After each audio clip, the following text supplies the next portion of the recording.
सिद्धिप्रदायकाय गुरु ब्रह्मा गुरु विष्णु गुरुदेव महेश्वर गुरु साक्षाತ್ ಪರಬ್ರಹ್ಮ ತಸ್ಮೈ ಶ್ರೀ ಗುರುವೇ ನಮಃ. ನಮಸ್ಕಾರ. ನಾನು ನಿಮ್ಮ ಪಂಡಿತ್ ಲೋಕನಾಥ್ ಭಟ್ ಮಾಡುತ್ತಿರುವಂತಹ ನಮಸ್ಕಾರಗಳು. ಮೇ 16ನೇ ತಾರೀಕು ಬಾದಾಮಿ ಅಮಾವಾಸ್ಯೆ ಬಂದಿದೆ. ಅದರ ಜೊತೆಗೆ ಶನೇಶ್ವರ ಜಯಂತಿ ಕೂಡ ಬಂದಿದೆ. ಮೇ 16ನೇ ತಾರೀಕು ನಂತರ ಕನ್ಯಾ ರಾಶಿಯವರ ಭವಿಷ್ಯ ಹೇಗಿದೆ ಈ ವಿಡಿಯೋದಲ್ಲಿ ನಾನು ತಿಳಿಸ್ಕೊಡ್ತಾ ಇದ್ದೇನೆ. ಈ ವಿಡಿಯೋ ನಿಮ್ಗೆ ಇಷ್ಟವಾದಲ್ಲಿ ಈ ವಿಡಿಯೋ ಲೈಕ್ ಕೊಟ್ಟು ನನ್ನ ಚಾನಲ್ ಆದ ರಾಯರ ಭವಿಷ್ಯಕ್ಕೆ ಸಬ್ಸ್ಕ್ರೈಬ್ ಮಾಡಿ. ಇನ್ನು ವೃತ್ತಿ ಹಾಗೂ ವ್ಯವಹಾರದ ಬಗ್ಗೆ ನೋಡೋ ಹಾಗಿದ್ರೆ, ವ್ಯವಹಾರದ ಸಮಯದಲ್ಲಿ ನಿಮ್ಮ ಅನಾಲಿಸಿಸ್ ಏನಿದೆ ಅದು ಸರಿಯಾದ ರೀತಿಯಲ್ಲಿ ಇರುತ್ತದೆ. ಮಾರ್ಕೆಟ್ ಹೇಗಿದೆ ಅನ್ನೋದು ನೋಡಿ ನಿಮ್ಮ ಇನ್ವೆಸ್ಟ್ಮೆಂಟ್ ನಿಮಗೆ ಒಳ್ಳೆಯ ರಿಟರ್ನ್ಸ್ ಅನ್ನೋದು ತಂದು ಕೊಡುತ್ತದೆ. ನೀವೇನಾದ್ರೂ ಆನ್ಲೈನ್ ಬಿಸ್ನೆಸ್ ಪ್ಲಾನ್ ಮಾಡ್ತಾ ಇದ್ರೆ ಮುನ್ನಡೆಯಿರಿ. ನಿಮ್ಮ ಆಫೀಸಿನಲ್ಲಿ ನಿಮ್ಮ ಕೆಲಸಕ್ಕೆ ಪ್ರಶಂಸೆ ಅನ್ನೋದು ಸಿಗುತ್ತದೆ. ನಿಮ್ಮ ಪರ್ಫೆಕ್ಷನ್ ಬೇರೆಯವರಿಗೆ ಕಿರಿಕಿರಿ ಅಂತ ಅನಿಸ್ಬಹುದು. ಹಾಗಾಗಿ ಕೊಲೀಗ್ಸ್ ಜೊತೆಗೆ ಕಾಂಪಿಟೇಷನ್ಗೆ ಹೋಗ್ಲಿಕ್ಕೆ ಹೋಗಬೇಡಿ. ಇನ್ನು ಆರ್ಥಿಕ ಪರಿಸ್ಥಿತಿಯನ್ನು ನೋಡೋ ಹಾಗಿದ್ರೆ, ಆರ್ಥಿಕ ಪರಿಸ್ಥಿತಿ ಸ್ಥಿರವಾಗಿ ಇರುತ್ತದೆ. ಅನಗತ್ಯ ಖರ್ಚುಗಳಿಗೆ ನೀವೇ ಬ್ರೇಕ್ ಅನ್ನೋದು ಹಾಕ್ತೀರಾ.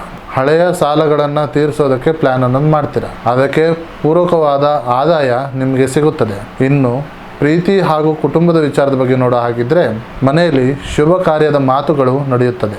ದೂರದ ಸಂಬಂಧಿಕರು ಮನೆಗೆ ಬರುವಂತಹ ನಿರೀಕ್ಷೆ ಇದೆ. ಪ್ರೀತಿಯ ವಿಚಾರದಲ್ಲಿ ನಿಮ್ಮ ಸಂಗಾತಿಯ ನಡುವಿನ ಮಾತುಕತೆಯು ನಿಮಗೆ ರೂಢ ಅಂತ ಕಾಣಿಸ್ಬೋದು. ಹಾಗಾಗಿ ನಿಮ್ಮ ಮಾತಿನಲ್ಲಿ ಸ್ವಲ್ಪ ನಿಗಾ ಅನ್ನೋದು ಇರಲಿ. ಇನ್ನು ಆರೋಗ್ಯದ ವಿಚಾರದ ಬಗ್ಗೆ ನೋಡೋ ಹಾಗಿದ್ರೆ, ಚರ್ಮಕ್ಕೆ ಸಂಬಂಧಪಟ್ಟಂತಹ ಸಣ್ಣ ಪುಟ್ಟ ಸಮಸ್ಯೆಗಳು ಕಾಣ್ಬೋದು. ಜಾಸ್ತಿ ನೀರನ್ನು ಸೇವಿಸಿ, ಸೊಪ್ಪು ಹಣ್ಣು ತರಕಾರಿಗಳನ್ನು ಜಾಸ್ತಿ ಸೇವನೆ ಮಾಡಿ. ಮಾನಸಿಕವಾಗಿ ಸ್ವಲ್ಪ ಕಿರಿಕಿರಿ ಅನ್ನೋದು ಇರುತ್ತದೆ. ನೆಮ್ಮದಿಗಾಗಿ ಮೃದುವಾದ ಸಂಗೀತವನ್ನು ಕೇಳಿ. ನಿಮ್ಮ ರಾಶಿಯ ಒಂದು ಪರಿಹಾರದ ಮಾರ್ಗವನ್ನು ಕೇಳೋ ಹಾಗಿದ್ರೆ, ಬುಧವಾರದ ದಿನದಂದು ಹಸುವಿಗೆ ಹಸಿರು ಹುಲ್ಲನ್ನು ನೀಡಿ. ಶನಿವಾರದ ದಿನದಂದು ನಿಮ್ಮ ಬಡವರಿಗೆ ನಿಮ್ಮ ಕೈಲಾದಷ್ಟು ಸಹಾಯವನ್ನು ಮಾಡಿ. ನಿಮ್ಮ ಅದೃಷ್ಟದ ಸಂಖ್ಯೆ 5, 3, 6. ನಿಮ್ಮ ಅದೃಷ್ಟದ ಬಣ್ಣ ಹಸಿರು ಹಾಗೂ ಪಚ್ಚೆ ಬಣ್ಣ. ಒಳ್ಳೆಯ ಕೆಲಸಕ್ಕೆ ಹೋಗುವಂಥ ಸಂದರ್ಭದಲ್ಲಿ ಈ ಬಣ್ಣದ ಬಟ್ಟೆಗಳನ್ನು ಧರಿಸಿ ಹೋಗಿ. ಸೊ ಇದಾಗಿತ್ತು ಕನ್ಯಾ ರಾಶಿಯವರ ಮಾರ್ಚ್ 16ನೇ ತಾರೀಕಿನ ನಂತರ ಭವಿಷ್ಯ.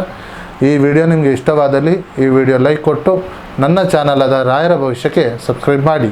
ಹಾಗೂ ನಿಮ್ಮ ಸಮಸ್ಯೆ ಏನೇ ಇದ್ದರೂ ಸಹ ನೇರವಾಗಿ ಬಂದು ಭೇಟಿಯಾಗಿ ಅಥವಾ ಈ ಕೆಳಕಂಡ ನಂಬರಿಗೆ ಕರೆ ಮಾಡಿ. ಧನ್ಯವಾದಗಳು.